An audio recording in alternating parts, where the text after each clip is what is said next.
Bine ești cuvântat, Doamne, învață-ne pe noi în dreptările Tale.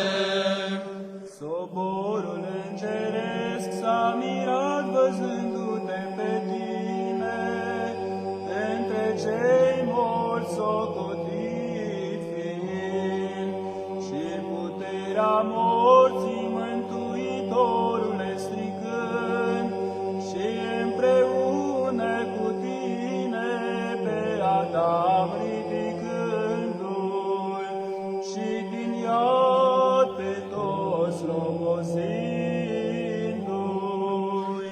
Bine ești cuvântat, Doamne, învață-ne pe noi în dreptările Tale.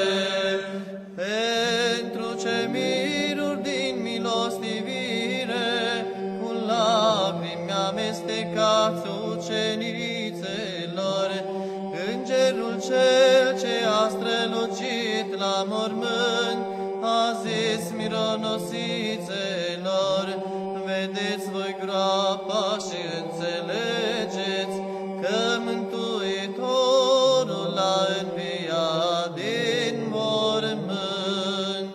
Bine ești cuvântat, Doamne, învață-ne pe noi în dreptările Tale. Foarte de dimineață, mironosițele au alergat la mormântul tău tăguindu-se, dar înaintea lor a stat îngerul și a zis: vremea tăguirii a încetat, nu mai plângeți, ci apostolilor spuneți învierea. Bine ești cuvântat, Doamne, învață-ne pe noi în dreptările Tale.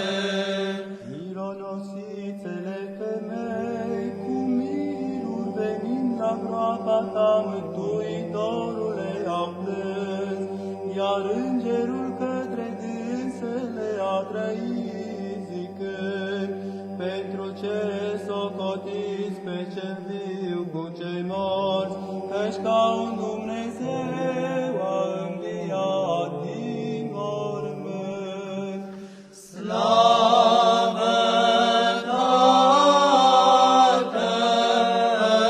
Tatălui și Fiului și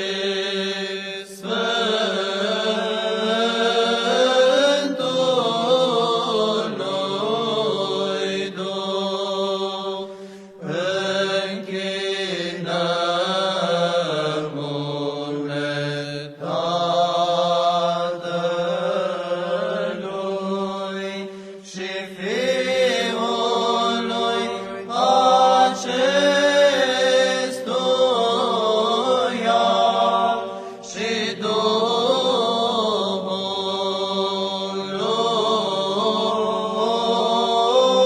celui Sfânt. Sfintei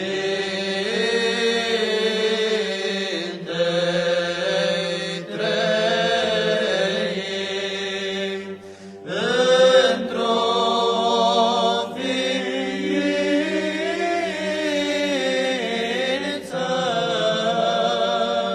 cu serafimii strigând: Sfânt, Sfânt, Sfânt ești, Doamne,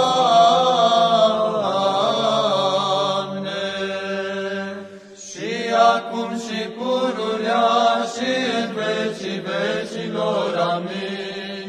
Pe dătătorul de viață, născându-l Fecioară, de păcat pe Adam l-ai mântuit, și bucurie Evei în locul întristării ai dăruit, și pe cei căzuți din viață i-a îndreptat la aceeași, Cel ce s-a întrupat din tine, Dumnezeu și om.